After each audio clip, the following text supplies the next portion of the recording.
Don't strive to be too good. Excessive goodness disrupts balance and attracts its opposite, badness.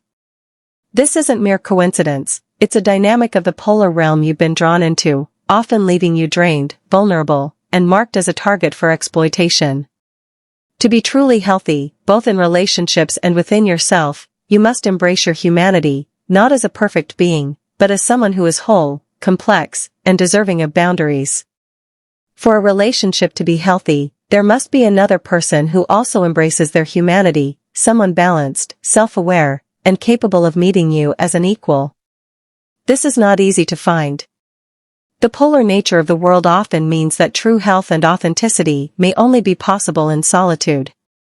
While it may feel like a sad truth, honoring this understanding can free you from the endless cycle of self-sacrifice and mismatched relationships. In doing so, you create space for your own growth and peace.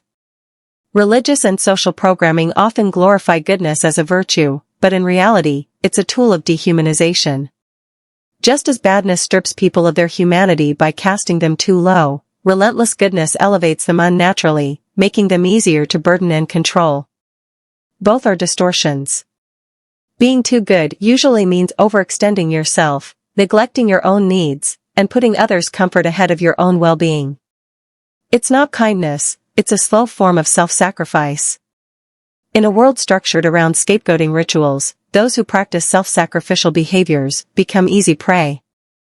Societies, families, and groups, consciously or unconsciously, offload their guilt, frustration, and dysfunction onto those who lack boundaries. If you're the one always saying, "I'll handle it," or absorbing others' pain and mistakes to keep the peace, you'll find yourself cast as the scapegoat. And scapegoating isn't random, it targets those who radiate unguarded goodness. More often than not, this tendency towards self-sacrifice isn't your fault. It's not just about religious programming, which conditions people to take on the pain of holy figures or the suffering of others as a virtue. It's also because the environments you've been in forced you into this role. In many cases, self-sacrifice becomes the only way to survive, because these environments require a scapegoat. In the polar world we live in, unity often comes at the cost of someone's suffering, a dynamic that has been entrenched through sacrificial rituals throughout history. And more often than not, you must self-sacrifice to win the illusion of good treatment. If you don't give in, people around you start to treat you in cruel, dismissive, and harsh ways. It's like they shapeshift before your eyes, and suddenly you're left feeling isolated and misunderstood. You give up on yourself, let your energy be drained, and then, just when you're empty, they reward you by calling you a good, lovely person. That's when the feedback feels like a weapon. It's not about human exchange of energy or honest communication, it's a tool used to force you to give up your boundaries, to let them drain you.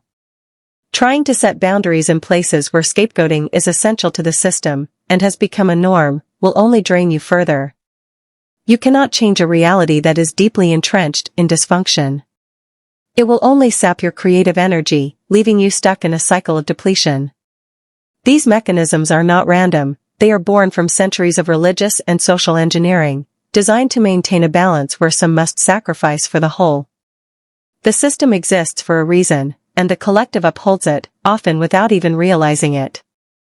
The truth is, sometimes the only path to freedom is to walk away from the environment, the people, and the mindset that demand your self-sacrifice. It's not abandonment, it's liberation. Walking away is a powerful act of reclaiming your worth, your boundaries, and your right to exist as a whole, unbroken person. The shift toward health can only come when the collective acknowledges and dismantles these deeply ingrained mechanisms. Until then, the path to a wholesome existence may require distancing yourself from the system. By freeing yourself from these draining cycles, you not only regain your energy, but also your ability to thrive.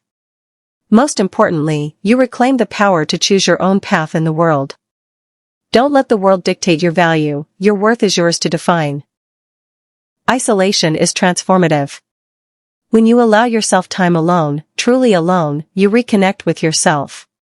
You get to see who you are without the constant influence, feedback, and perceptions of others. Most of the time, this external feedback isn't truly for your benefit, It's designed to make you fit into the expectations of society, a group, or a specific person. When you're always responding to others, you lose sight of your true self. Isolation gives you the space to find that again.